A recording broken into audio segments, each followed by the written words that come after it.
스포일러 많습니다. 욕설 간혹 있습니다. 청취에 주의하시길 바랍니다.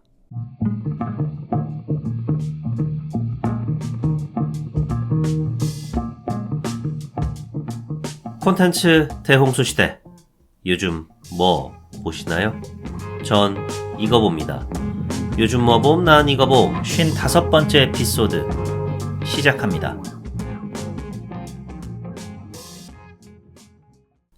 안녕하세요. 요즘 뭐 봄, 난 이거 봄 요봄 난봄 진행자 롤린스입니다. 지난 에피소드에서 데미 무어 배우의 골든글로브 여우주연상 소식을 전해드리면서 연초는 할리우드 시상식 시즌이다 라고 말씀드렸었죠. 골든글로브를 시작으로 각종 시상식이 쭉 이어지다 3월 즈음 미국 아카데미 시상식이 시상식 시즌의 대미를 장식한다 했었는데, 지금 LA에 전례 없는 산불이 동시다발적으로 벌어져서 각종 시상식과 영화계 행사 등이 연기되고 있답니다. 1월 10일 일요일 녹음일 기준 서울시 면적의 4분의 1을 화마가 휩쓸고 지나가서 피해가 눈덩이처럼 불어나고 있다고 합니다. 현재까지 추정하는 재산 피해만 무려 80조 원에 육박한다고 하는데, 아직 진화 초기 단계라 정확한 측정이 어려워서 피해 규모는 더욱 커질 거라고 합니다. 산불이 LA 부촌 베버리힐스 부근도 덮쳐가지고 코리안 특급 박찬호 전 야구 선수의 집도 전소되었다고 전해졌는데, 다행히 박찬호 선수와 그의 가족들은 전부 무사하다고 하네요. 이 밖에도 이름만 들으면 알만한 할리우드 셀럽들, 매드맥스에 출연했던 멜 깁슨 배우, 서브스턴스 데니슨 퀘이드 배우 집들도 전소됐다고 하는데, 대체 어쩌다가 이런 산불이 일어난 건가 찾아보니 아직은 말씀드렸듯이 진화 초기 단계라 정확한 원인 규명이 좀 어려운데, 바이든 대통령 말로는 기후변화와 전기고압선 등이 이번 화재의 원인 중 하나라고 합니다. 실제로 캘리포니아 부근에 요 근래 산불이 자주 일어났는데, 누군가의 의도적인 방화보다는 기후변화로 인한 자연 발생적인 경우가 많았대요. 원인이 뭐가 됐든 하루빨리 산불이 잡히고 더 큰 피해가 일어나지 않기를 바랍니다. 상황이 이렇다 보니 오스카 노미네이션 발표일이 본래 예정일이었던 17일에서 19일로 연기됐습니다. 오스카 시상식은 오스카 회원들이 투표를 해서 수상자를 결정하잖아요. 그 투표를 원래는 8일에 시작해서 12일에 마감할 예정이었는데 14일로 마감일을 변경했답니다. 오스카 측에 따르면 많은 오스카 회원과 업계 동료들이 LA에 거주하면서 일하고 있대요. 산불이 언제 잡힐지 모르는 상황 속에 투표할 겨를이 없겠죠. 이러한 상황 등을 고려해서 후보자 발표일을 연기한 것 같습니다. 오스카 노미네이션 발표일뿐만 아니라 크리틱스 초이스 어워드 한 번쯤 들어보셨을 것 같은데, 비평가 협회 어워드죠. 얘도 연기가 됐고, 배터맨, 울프맨, 언스타퍼블 이란 작품 등의 프리미어 행사가 취소되거나 연기되었다고 합니다. 멜 깁슨 배우 얘기 나온 김에, 멜 깁슨 배우가 또 감독으로도 유명하잖아요. 멜 깁슨 감독이 화재 당시에 팟캐스트 방송, 미국에서 가장 인기가 많은 팟캐스트 채널이죠, 조 로건 익스피리언스 출연차 텍사스 오스틴에 있었습니다. 이 방송에서 멜 깁슨 감독이 본인 연출작 중 가장 많은 화제와 논란과 명성과 부를 안겨다 준 2004년 개봉작 패션 오브 크라이스트의 속편에 대한 언급을 해서 화제를 불러 모았습니다. 속편의 공식 제목은 The Resurrection of Christ, 예수의 부활 정도 되겠네요. 전작에서 예수 그리스도를 연기했던 짐 카비젤 배우가 속편에서도 같은 역할로 복귀한다고 합니다. 그럼 본격적인 촬영은 언제 들어가느냐? 멜 감독 말로는 2026년 중이라고 하는데, 이것도 완전 확정은 아니래요. 사실 이전부터 23년에 촬영한다, 아니다, 2024년이다, 얼레? 2025년이네? 이래왔는데, 그 이유가 어떤 버전의 각본을 사용할지를 두고 논의가 길어졌기 때문이라네요. 그러다가 2024년 4월에 마침내 각본이 완성됐고, 프리프로덕션 단계를 거치고 뭐 이래저래 하면은 2026년쯤에 촬영에 들어갈 가능성이 높다고 합니다. 멜 감독 말 맞다나 26년에 촬영이 들어가서 모든 것이 순조롭게 진행이 된다면 아마 빠르면 2028년에 더 레저렉션 오브 크라이스트를 만나볼 수 있을 것 같은데, 그때에도 2004년 패션 오브 크라이스트가 극장에 상영했을 때처럼 개신교 신자분들 단체 관람이 줄을 잇게 될지, 상영관에 아멘, 아멘, 할렐루야가 울려 퍼질지, 이거 관크 아닌가요? 라는 논란이 빚어질지 사뭇 궁금해지네요. 그럼 요즘 뭐 봄, 난 이거 봄 요봄남봄 오땡 에피소드, 작금의 대한민국 상황을 떠올리지 않을 수 없게 만든 시빌워 분열의 시대, 지금 시작합니다. 시빌워 분열의 시대, 지금부터 그냥 시빌워라고 하겠습니다. 원제도 시빌워니까 시빌워는 패스트 라이브즈, 존 오브 인터레스트 등을 배급한 현재 할리우드에서 가장 주목받는 배급사 A24, 그냥 A24로 할게요. A24가 배급한 작품으로 주로 독립영화를 배급하고 제작한 회사답게 상대적으로 저렴한 제작비로 그간 작품들을 만들어 왔는데, 이번 11월만큼은 A24 배급작 중 역대 최대 제작비인 5천만 불, 현재 환율 기준 1474원, 내일 모레 1,500원 찍겠네 이거. 제 친구가 곧 결혼하는데 그 친구 진짜 미쳐버리겠답니다. 신혼여행 비용이 환율 때문에 예상했던 수준을 훨씬 넘어가 버려가지고 추가 지출이 갈수록 늘어나고 있대요. 진짜 그 새끼 그거 죽방한데 날리고 싶다고. 여튼 5천 곱하기 1474, 대략 740억 원 정도를 썼다고 합니다. 어마무시하게 큰 돈이죠. 740억. 무시무시한 돈이죠. 근데 할리우드에서 5천만 불은 애교 수준이죠. 톰 크루즈 표 블록버스터나 슈퍼히어로 영화들 걸핏하면 제작비로 3천억 원 넘는 거 우리 자주 봤잖아요? 하지만은 A24에게는 대단히 큰 지출이다. 패스트 라이브즈 제작비가 전해지기로는 1200만 불이고 존 오브 인터레스트도 추정 제작비가 1500만 불이라고 하니까 큰 지출?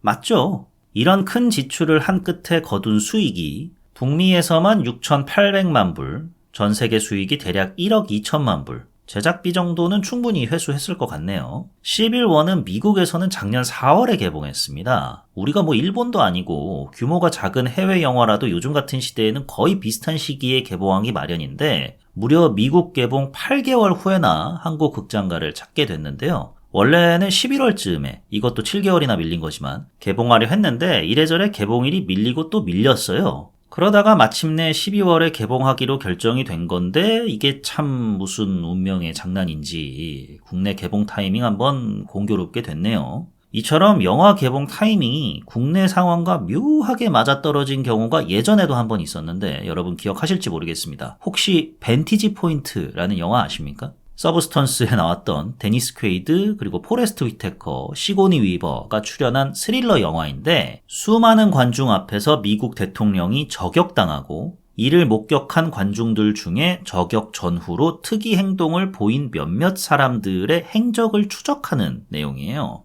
영화 자체는 그냥 그럭저럭인데, 벤티지 포인트가 미국에서는 2008년 2월 22일 콩콩절에 개봉을 했고, 우리나라에는 2008년 2월 28일에 개봉을 했는데 일주일도 채 안 되는 간격이니까 이 정도면 동시개봉 수준이죠. 근데 왜 개봉 타이밍이 공교롭게 됐느냐? 사실 개봉 타이밍보다는 좀 더 정확하게는 국내 포스터 문구 때문에 시끌시끌했습니다. 찾아보니까 왓챠피디아엔 아직 그 논란의 문구가 새겨진 포스터가 그대로 남아있던데, 대통령이 저격당한 내용의 영화잖아요. 그래서 대통령이 저격당했다라고 포스터에 박아놨어요. 아니 그래, 2008년 2월 28일 대통령이 저격당했다. 이게 뭐가 문제인데? 하필 3일 전인 2월 25일에 이명박 전 대통령 취임식이 예정돼 있었습니다. 그러니까 벤티지 포인트 포스터를 본 사람들이 이게 뭐냐 혼동된다 해가지고 경찰이 일부 극장에서는 포스터를 압수하고, 수입사한테는 이거 웬만하면 문구 바꿔라, 아니면 우리가 다 철거해 간다 해가지고 막 난리가 나서 결국에는 문구를 바꿨습니다.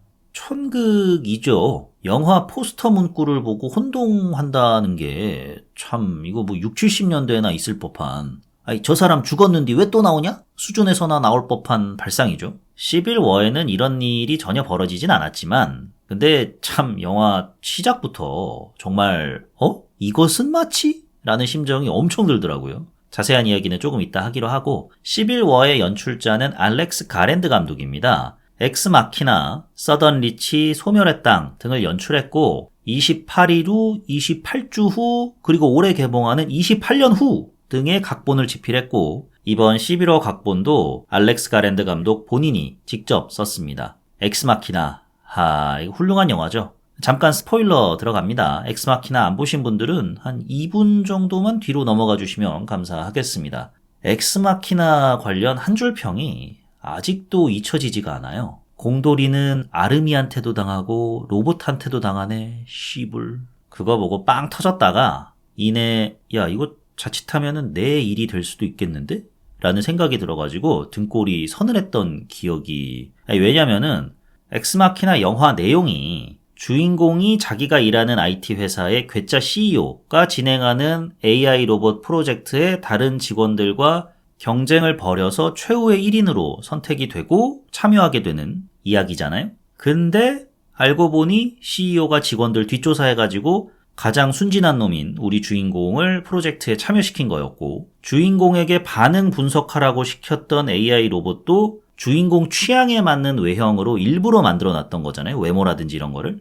그래서 주인공이 묻죠. 저 외모가 내 취향인지 아닌지 당신이 어떻게 하냐? 네가 평소 봤던 야동들 토대로 만든 건데? 맞잖아, 네 취향. 그때 그 주인공 표정. 도널 글리슨 배우의 알고 보니 내가 속았구나 라는 배신감 속에 내 외장하드 다 분석해서 만든 얼굴이었구나. 그래서 내가 쟤한테 설렜던 거구만. 인정. 아니, 킹정. 오케이. 그러니까 살짝 비치는 그 표정. 먼 미래에는 언젠가는 나도 저런 표정을 짓게 될지도 모르겠다라는 생각에 남일 같지가 않았던 11워 분열의 시대 출연 배우로는 1대 메리 제인, 커스틴 던스트 배우. 넷플릭스의 레전드 드라마죠. 나르코스에서 파블로 에스코바르로 열연을 펼쳤던 와그너 모라 배우. 에이리언 로물루스에서는 차마 몰랐는데 청바지 뒤태가 정말 예술인 케일리 스페인이 배우. 에이리언 때도 느꼈지만 진짜 동안인 것 같아요. 98년생인데 그럼 나이가 26, 7살 정도 되는 거잖아요. 살짝 오버해서 18살이라고 해도 속을 법해요. 체격도 아담한 편이라 더더욱 동안처럼 느껴지는 것 같습니다. 이 외에 영화 속 모든 사단의 원흉, 대통령 역을 맡은 닉 오퍼맨 배우 등이 출연을 합니다. 닉 오퍼맨, 미국 MBC 방송사의 레전드 시트콤 중 하나인 팍스 앤 레크레이션에서 론 스완슨 역을 맡아서 시청자들을 정말 빵빵 터뜨렸죠. 역시 제가 누차 말씀드렸지 않습니까? 코미디를 정복한 자, 연기를 지배한다. 11워에서도 영화 시작과 끝에 다 합쳐서 한 5분 나오나요? 근데 특히 영화 시작하자마자 연설 준비하는 그 장면은 바로 누군가를 떠오르게 만들면서 영화에 곧장 집중하게 만드는 순간이었습니다. 그럼 11워 분열의 시대 줄거리 요약 시작해보도록 하겠습니다. 제목 그대로 내전으로 두동강난 미국에서 슬슬 판세가 어느 한쪽으로 기울기 시작했는데 완벽하게 기울기 전에 미국 대통령 인터뷰하겠다고 워싱턴으로 향하는 종군 기자들의 여정을 담은 로드무비가 바로 영화 11워 되시겠습니다. 좀 더 자세하게 말씀을 드려보자면 내전이 왜 났냐? 미국 대통령은 미국 헌법상 재선까지만 가능하죠. 근데 11워 속 미국에서 닉 오퍼맨 배우가 분한 미국 대통령이 헌법 까고 있네 선언하면서 3선 대통령이 됩니다. 이후 자세한 설명은 안 나오는데 헌법도 지 맘대로 뭉개는데 국정 운영은 제대로 했겠습니까? 폭정을 일삼은 끝에 몇몇 주들이 연방 탈퇴를 선언하고 대통령이 이끄는 정부군을 상대로 내전이 발발하게 된 겁니다. 플로리다 연합이니 신인민군이니 서부군이니 각 주의 이해관계에 따라 정부군 입장에서는 반군, 얘들도 좀 잘게 쪼개져 있는데 일단 공공의 적은 정부군이니까 캘리포니아와 텍사스주가 연합한 거의 한국하고 일본이 외계인 상대로 힘을 합친 것과 같은 거죠. 서부군을 중심으로 한 반군 대 정부군의 대립구도로 영화 속 내전 상황을 이해하시면 되겠습니다. 커스틴 던스트 배우가 맡은 리는 종군 사진기자입니다. 정말 말 그대로 산전수전 공중전 다 겪은 베테랑 기자예요. 종군 기자들 사이에서는 알아주는 실력자고요. 동료 종군 기자인 와그너 모라 배우가 분한 조엘과 함께 미국에서 벌어지는 내전 현장 곳곳을 누비면서 카메라에 담고 있었습니다. 리와 조엘은 내전으로 소요 사태가 일어난 뉴욕에 취재를 갔다가 극단주의자에 의한 테러가 발생을 하는데 이로 인해 하마터면 죽을 뻔한 케일리 스페인이 배우가 연기한 제시를 리가 구해줍니다. 제시는 아마추어 사진기자예요. 대번에 리를 알아봅니다. 그 바닥에서는 아이콘 같은 인물이니까요. 뉴욕 프레스 센터에서 리와 조엘은 멘토에 가까운 노기자 세미를 만나 워싱턴으로 가서 대통령을 인터뷰하겠다라는 계획을 들려줍니다. 나라를 이 지경으로 만들어 놓고 무려 14개월 동안 대통령이란 양반이 일절 TV 앞에 나오지 않고 있어요. 그냥 녹화된 연설 영상만 무한 반복 중이었던 거죠. 이 와중에 내전 양상은 정부군에게 불리하게 돌아가고 있었고요. 정부군이 패배를 선언하기 전에 대통령을 만나서 취재를 하면 기자 인생에 또 이만한 특종이 어디 있겠습니까? 그래서 워싱턴으로 가려고 하는데 세미가 이를 우려합니다. 왜냐하면은 정부군 관할 지역으로 들어가는 순간 거긴 뭐 언론이고 나발이고 바로 쏴버린 지 오래됐다는 거 니들도 알잖냐 하면서 걱정을 하지만 또 한편으로는 노병은 죽지 않았다라는 정신이 있었는지 솔깃하잖아요, 솔직히. 대통령 취재하러 간다고 하면. 그래서 동행을 요구합니다. 뭐 처음에는 리도 그렇고 조엘도 그렇고 아유 다 늙은 노친네가 어딜 가겠다 그래요 하는데 내가 길을 알려주겠다. 나 뭐 아직 안 죽었어 이러면서 동행을 하게 됩니다. 대충 이쯤 되면 느낌 오시죠? 그렇습니다. 아마추어 사진기자 제시도 워싱턴 여정에 동행하게 됩니다. 조엘이 제시를 팀에 껴준 건데 당연히 리가 반발하죠. 저 어린애를 왜 이 위험한 일에 동참을 시키냐? 라고 하니까 조엘이 야, 너 존경한다잖냐. 일 좀 배우고 싶대. 아니 뭐 그렇게 따지면 노친네는 같이 가도 괜찮고 야 우리도 다 소시적에 무턱대고 일 시작했잖냐. 너도 기자 생활 본격적으로 했을 때 쟤보다 어렸잖아. 라면서 리를 설득합니다. 사실은 이 외에 어떤 다른 이유가 있긴 한데 뭐 그렇게 중요하진 않고 여튼 그렇게 흡사 할아버지, 엄마, 아빠, 손녀딸로 보이는 4인팟이 대통령 취재를 목표로 워싱턴으로 향하게 됩니다. 이 과정에서 리와 그의 동료들은 내전으로 인해 폭락한 달러 가치, 하루아침에 터전을 잃은 사람들이 모여있는 난민촌 같은 공터, 내전이 한창이란 걸 알지만 아무 일도 벌어진 적 없다는 듯 무관심한 태도로 평소와 같은 삶을 영위하려는 마을, 그리고 세미가 우려했던 대로 기자고 나발이고 니들은 어디 쪽 미국인인데? 라는 질문에 나 같은 미국인이 아니네 라고 판단되면 바로 방아쇠부터 당기고 보는 미친놈들 등을 경험하게 되는 데 과연 리와 그의 동료들은 워싱턴에 무사히 다다를 수 있을까요? 다다른다 해도 대통령과의 인터뷰는 성사될 수 있을까요? 대통령이 백악관에 남아있긴 할까요? 이 내전은 어떤 결말을 맞이하게 될까요? 지금 극장에서 확인해 보시기 바랍니다. 영화 11호 분열의 시대를 보고 제가 느꼈던 좋았던 점과 아쉬웠던 점에 대해서 말씀드려 보도록 하겠습니다. 먼저 좋았던 점. 지난 에피소드에서 언급을 드렸듯이 이 영화가 현 대한민국 시국을 보는 것만 같다 라는 평이 있다고들 하는데 정말 그런지 제가 한번 확인을 해보겠다라고 말씀을 드렸던 거 기억하시나요? 근데 정말 아연실색하게 만들 정도로 현재 대한민국 시국이랑 너무 많이 겹쳐 보여요. 첫 장면부터 바로 아른거리게 만드는데 톤을 조절해가면서 연설문을 읊는 미국 대통령의 모습이 나오죠. 국민 여러분, 우리 정부군이 어떻게 하지? 뭐 약간 이런 장면이 나오잖아요. 그 모습에서 2024년 12월 3일 저녁 10시 용산 모습이 딱 저랬겠구나 싶은 생각이 바로 들어요. 집단에는 영화 속 미국 대통령처럼 결연했겠지. 내가 바로 구국의 영웅이다 생각했겠지. 등이 떠올라가지고 감정이입이 확 됩니다. 또 마지막에 연합군이 백악관 쳐들어갈 때 미 대통령 전용 차량 비스트가 도주를 시도하잖아요. 근데 까보니까 빈 차죠. 사실 이런 식의 기믹, 낚시는 영화에서 다수 등장하긴 하는데 왜 이렇게 기시감이 들던지. 또 백악관 내부 들어가서 대통령 어디 있는지 찾을 때 경호실장이 협상하자고 나오잖아요. 뭐 안전을 보장해달라, 중립지대로 보내달라 어쩌고저쩌고 하는데 지금 우리나라에도 똑같은 일이 벌어지고 있지 않습니까? 오늘 나온 기사 보니까 원래는 헌법재판소에 자기가 직접 나가서 변론하겠다 그렇게 떠들어 제꼈잖아요. 근데 신변 안전을 이유로 못 나가겠다고 변호사 측이 밝혔거든요. 어쩜 이렇게 닮았는지. 이게 이제 알렉스 가랜드 감독의 통찰력이 빛나는 건지 몰락한 권력이 보이는 전형적인 행태인 건지 아무래도 후자겠지만 그럼에도 현 시국과 맞물려서 흥미로우면서도 씁쓸한 마음을 감출 길이 진짜 보는 내내 없었습니다. 그러다 보니까 영화에 더욱더 몰입해서 볼 수 있었던 것 같고요. 이 외에도 영화 내에 비춰지는 여러 장면들이 되게 현실감이 넘쳐요. 돌아가는 내전 속의 인간 군상도 그렇고 시가전 묘사도 그렇고 현실감이 대단히 뛰어납니다. 내전이 벌어진다면 어떻게 될까? 아마도 이렇게 되지 않을까? 상상해봤던 모든 일들이 스크린 속에 투영이 되는데 한국으로 빗대자면 한국 돈 대신에 일본 엔화를 받을 확률이 더 높고 하루아침에 집을 잃은 사람들은 거리로 내몰릴 거고 장기화된 내전으로 지친 사람들은 현실에 등 돌린 채 아무 일도 없었던 것처럼 행동할 거고 약탈, 방화, 심지어 살인까지 무차별하게 자행될 거고 만약 12월 3일 그날 밤 그들이 원하는 대로 됐다면 이런 일이 코앞까지 다가올 수도 있었기에 야, 이게 남일처럼 안 보이더라고요.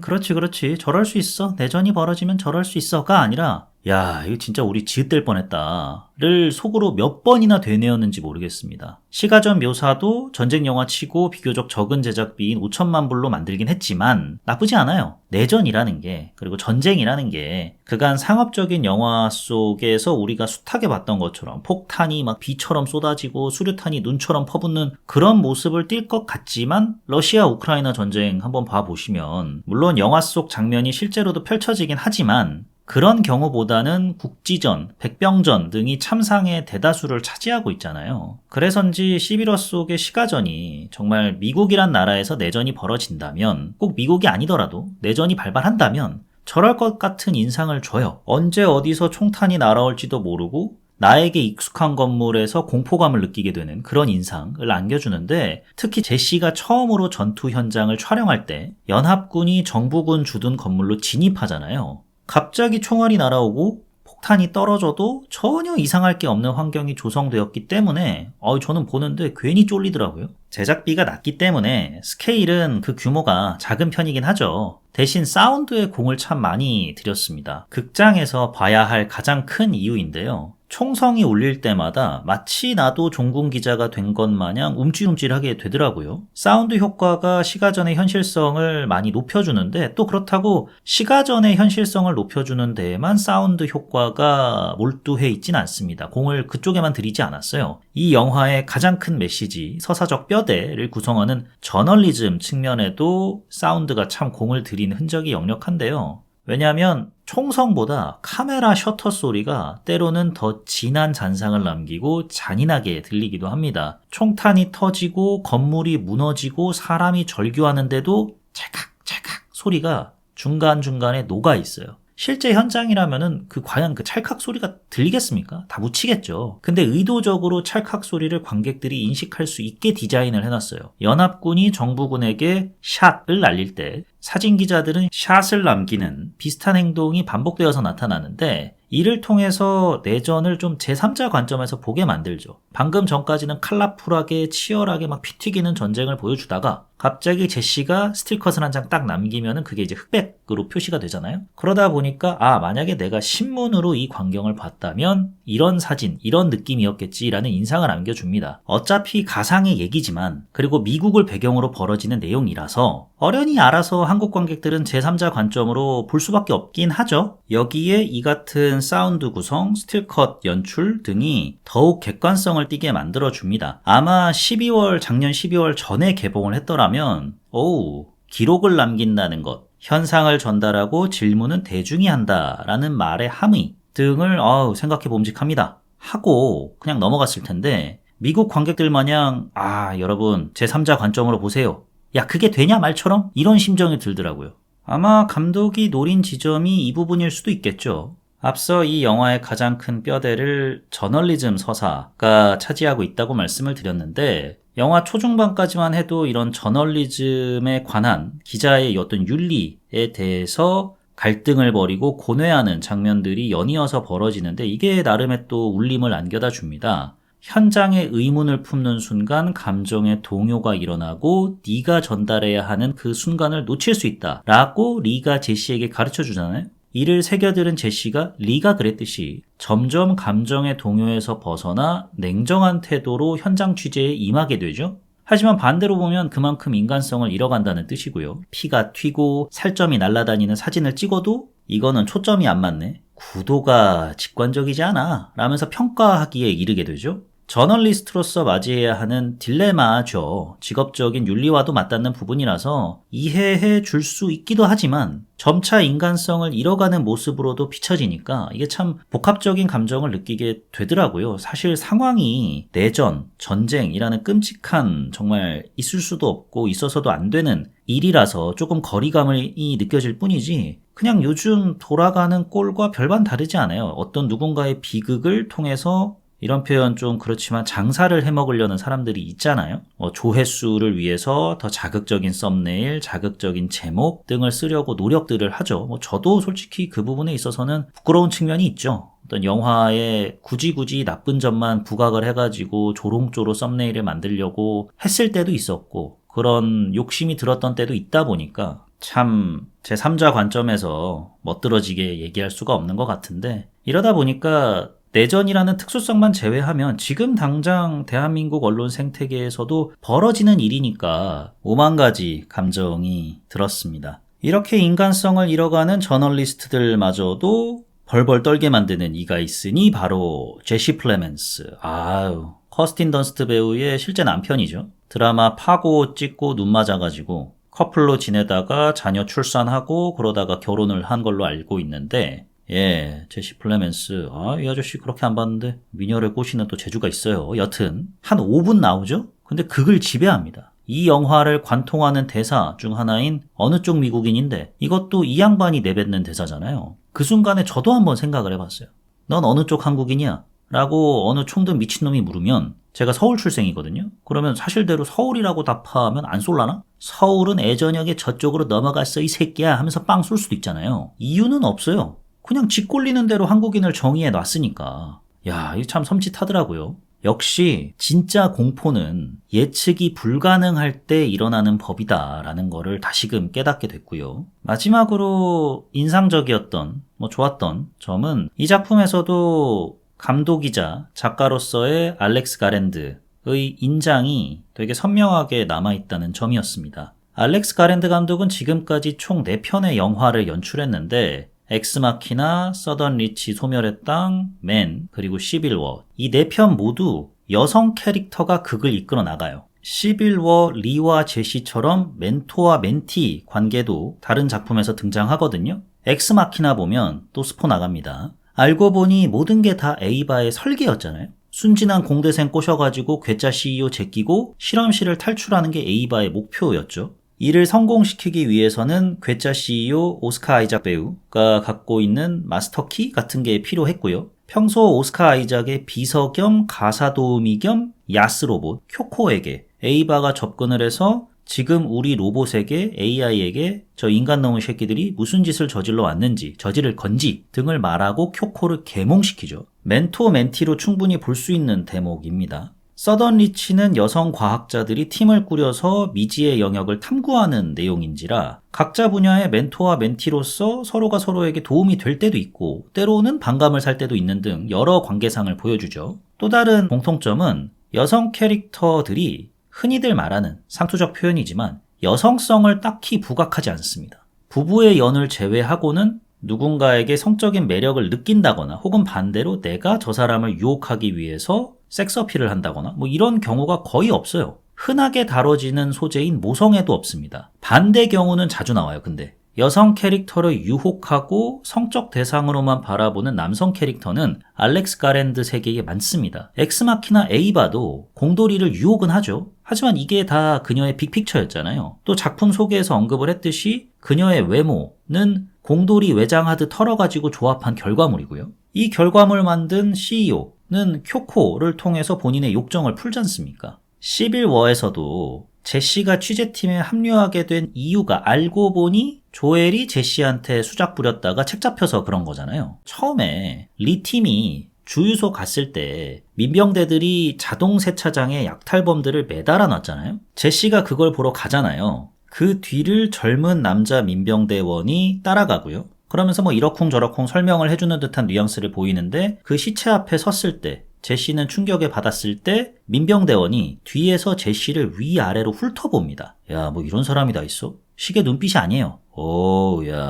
귀엽게 생겼는데 약간 이런 눈빛이에요. 알렉스 가랜드 감독 작품의 공통점이 여기서도 발현이 되는 순간이었고요. 또 마지막 공통점은 주인공들이 결국 남성이 만들어 놓은 그릇된 세계를 깨부숩니다. 그러면서 끝나요. 에이바는 괴짜 CEO랑 순진한 공돌이 제끼고 고립 무원 밀림을 떠나서 인간 세계에 발을 딛게 되죠. 제시는 죽은 대통령 사진을 찍어서 혼란스러운 내전 상황을 그 후에 또 서부군과 다른 군들끼리 지지고 볶고 난리가 나겠지만 일단은 종결시킬 가능성이 높잖아요. 이런 공통점을 또 찾을 수가 있었습니다. 인상적인 대목은 알렉스 가랜드 감독은 이러한 공통점들을 극 안에서 무리하게 부각시키려고 하지 않습니다. 오우삼 감독 마냥 야 여기서 비둘기가 왜 나와? 싶은 느낌은 안 들어요. 그만큼 캐릭터를 구성하고 그들 간 구도를 짜는 데 있어서 소설가로 시작해 각본가로 오래 활동한 경험이 밑거름이 된 건지 일가견이 있다고 느꼈습니다. 반박시 여러분 말씀이 다 맞습니다. 제가 뭘 알겠습니까? 그냥 뭣도 모르고 씨부리는 거니까 그냥 아유 귀엽네 하고 넘어가 주시면 감사할 것 같은데, 그렇다고 알렉스 가랜드 감독이 뭐 아론 소킨 뺨칠 만큼 끝내준다 이렇게 보긴 좀 힘들어요. 왜냐면은 이쯤에서 이제 11호 분열의 시대를 보고 제가 느꼈던 아쉬웠던 점을 말씀드려 보자면, 영화 서사의 큰 줄기들이 서로 유기적으로 맞물리질 못합니다. 영화는 크게 내전의 향방, 내전 속의 인간 군상, 그리고 종군 기자로서 저널리즘이란 이 세 축으로 이루어져 있잖아요. 처음에는 세 줄기가 나름 잘 어우러져요. 종군 기자로서 사명감과 딜레마를 털어놓으면서 로드트림에 떠나고, 그 과정에서 내전은 현재 어느 정도 상황에 다다랐는지, 또 이런 지옥 같은 상황에서도 사람은 살아가기에 그들은 각기 어떻게 적응해 나가고 있는지 혹은 살아남고 있는지 기자 시선으로 보여주죠. 좋아요, 여기까지는. 그러다가 이 지옥도에는 지옥도에 걸맞은 또라이 새끼들이 있기 마련이지를 보여주기 위해서 무리하게 동료 기자가 탄 차량과 분노의 질주를 벌이는 장면이 나오죠. 나도 저 차로 넘어갈래 뭐 이런 것도 나오고, 이거 완전히 분노의 질주 더 세븐에 나오는 장면인데, 여튼 왜 나왔는지 모르겠는 저 같은 범인은 감히 알 수 없는 의도로 구성된 장면이 나온 끝에 또라이 새끼 제시 플레멘스가 나오는 거잖아요. 그래서 이제 위치 아메리칸이란 말 듣고 빵야 당하는 거잖아요. 예측 불가능한 인물, 대혼돈의 시대에 내가 곧 법이다 라는 정신으로 살아가는 인물을 보여주기 위한 인위적인 장치들이 아니었나 싶은 거죠. 유기적으로 맞물려가지고 저런 또라이를 만난 게 아니라. 그러고 난 다음에 백악관에서 벌어지는 시가전, 잘 찍었다, 현장감이 뛰어나다 라고 제가 말씀은 드렸는데, 뭔가 독립영화사 A24가 야 그래도 5천만 불이나 들였는데 우리 회사 역사상 가장 많은 제작비를 쏟아 부었는데 본전은 뽑아야 하지 않겠어? 라는 마음에 상업적인 선택을 한 것처럼 느껴졌어요. 그 순간만큼은 전쟁 속의 종군 기자에 초점을 맞췄다기보다는 전투 그 자체에 포커싱이 되어 있었습니다. 박진감 넘치고 현 시국을 보는 것 같은 느낌 들죠. 하지만 영화의 전반적인 톤과 어울리지 못한다는 느낌을 받았어요. 상업 영화면 의뢰 이런 장면 하나쯤 넣어줘야지, 약간 이런 느낌? 그래도 그 와중에 연관성을 보여주겠답시고 공황 상태에 빠진 리를 보여주는데, 여기서 이 캐릭터 빌드업이 좀 약하다라는 인상을 받았거든요. 왜냐하면 좀 뜬금없어요. 영화 1시간 반 동안 리가 얼마나 프로페셔널인지, 인간성을 잃었을 수도 있지만 그만큼 산전수전 공중전 다 겪은 베테랑으로서 직업정신에 얼마나 투철한 인물인지를 보여주다가 제일 중요한 순간에 공황에 빠진다? 물론 세미의 죽음에 큰 충격을 받았고 충격이 가시지 않은 채 워싱턴에 도착했다는 암시가 나오긴 하지만 갑작스럽다는 느낌을 지울 수가 없었습니다. 이렇다 보니까 결말 장면은 오로지 내전이 어떻게 끝나는지, 1차적으로 끝나는지 만을 보여주려는 의도가 다분해 보여가지고 아쉬움을 남겼습니다. 세미, 리, 조엘, 그리고 제시, 이 인물 구도 또한 제가 마치 4인팟 가족을 보는 것 같다라고 말씀을 드렸잖아요. 어떤 운명을 맞이할지 좀 예상 가능하죠. 너무 구태의연한 구성이잖아요. 노인이 팀에 합류를 한다? 미래 세대를 위해 본인이 희생하겠구나. 그 분야의 아이콘과 루키가 한 팀을 이룬다? 계승이 이루어지겠구나. 이런 급박한 상황이라면 계승 또한 죽음으로써 이루어질 가능성이 높겠구나 라는 생각 등이 영화 초반에 벌써 일어나게 되죠. 그리고 그대로 극이 전개됐을 때 좀 시큰둥한 감이 없지 않고요. 마지막으로 아쉬웠던 점은 음악 활용법인데요. 급박한 순간에 펑키한 음악을 틀잖아요. 총알이 빗발치고 막 사람이 죽어나가는데 액션 블록버스터에서나 볼 법한 음악 연출이 시도되니까 이질적으로 들려요. 이건 어쩔 수가 없더라고요. 제3자 시선으로 보게 만들려는 의도적인 장치인 건 알겠는데 좀 너무 투머치였달까요? 너무 과도하게 여러분 잠깐만 거리를 두고 한번 바라보세요 같은 느낌이어가지고, 아니 어차피 스틸컷 연출을 통해서 제3자적인 시선을 관객들에게 계속해서 가지라고 영화가 암시를 하는데 이렇게까지 사운드로도 해야 되나? 라는 느낌을 받아서 그 부분은 과잉 아닌가라는 생각을 하게 됐습니다. 여기까지가 영화 11호 분열의 시대를 보고 제가 느꼈던 좋았던 점과 아쉬웠던 점이고요. 영화 11호 분열의 시대에 대한 제 별점은 3.0 플러스 시국 점수 0.5점 총 3.5 볼만한데? 입니다. 야, 뭐 3.0이면 3.0이고 3.5면 3.5지 3.0 플러스 0.5는 뭐야? 제 맘입니다. 예, 제 방송이니까요. 제 맘대로 하겠습니다. 영화의 구도나 영화의 전개나 이런 것들이 사실 뭐 통찰력이 있게 느껴지는 부분들도 있지만 다분히 좀 예상 가능한 양상들이고 이 세계관만의 좀 특별한 모습 같은 건 좀 덜한 것도 있어요. 그러다 보니까 12월 3일 그 촌극이 우리나라에 벌어지지 않았더라면 나쁘지 않은 작품이네요 라고 하고 3.0을 줬을 것 같은데 계속해서 그날 밤이 아른거리고 그날 밤이 최악의 결과로 치달았을 때 어떤 상황이 벌어졌을까를 상상을 하면서 영화를 보다 보니까 이 영화를 영화 그 자체로 받아들이지 못하겠더라고요. 그래서 이런 것들이 맞물려가지고 0.5점을 더 얹어주게 됐습니다. 그래서 시국 점수까지 포함을 해가지고 3.0 플러스 0.5, 3.5점을 주게 됐습니다. 영화 11호 분열의 시대에 대한 제 한 줄 평은 없이 없는 게 없네 씨발입니다. 무 한번 들어보셨죠? 없는 게 없는 무한도전인데요. 무한도전에서 이미 대한민국의 모든 삼라만상과 미래를 예언을 해놨다, 예측을 해놨다 라고 해서 팬들이 지어준 애칭인데 실제로 정우성 문가비 관련 이슈도 결혼했어요? 안 했습니다. 여자친구 있어요? 없습니다. 애는 있어요? 애는 있습니다. 라는 박명수홍의 애드립 내용이 고스란히 현실이 됐지 않습니까? 그런 것처럼 이 영화를 보면서 야, 진짜 없는 게 없네 11호에는 라는 생각이 들었어요. 그래서 없이 없는 게 없는 11호라고 하려다가 근데 없는 게 없네 하면서 자꾸 욕이 나오는 거예요. 현 시국의 모습이 고스란히 반영된 것만 같은 장면이 나올 때마다 욕지거리가 나오더라고요. 근데 또 이뿐만이 아니라 영화에 아쉬웠던 점에서 언급을 했듯이 4인팟으로 구성된 주인공들 또한 예측 가능한 부분이다 보니까 이 또한 없는 게 없네, 봤던 거 그대로 있네 라는 생각에 없는 게 없네 씨발 이라는 한 줄 평을 비록 욕이 들어가긴 했지만 이것만한 한 줄 평이 안 떠올라서 이렇게 쓰게 됐습니다. 다음 에피소드에서는 박지현, 최시원, 성동일 배우 주연의 동화이지만 청불입니다를 다뤄보도록 하겠습니다. 저희 형수님 덕분에 히든페이스 조회수도 달달하게 잘 나왔고요. 영화가 별로라고 하는데 하지만 저는 형수님만 믿고 영화 한번 보도록 하겠습니다. 이번에도 형수님의 파워가 제 채널에 다시금 큰 영향력을 발휘해 주시기를 바라는 마음에 동화이지만 청불입니다를 선정했습니다. 여기까지가 요봄남봄 오땡 에피소드 11워 분열의 시대였습니다. 지금까지 저는 진행자 롤린스였고요. 들어주셔서 대단히 감사합니다.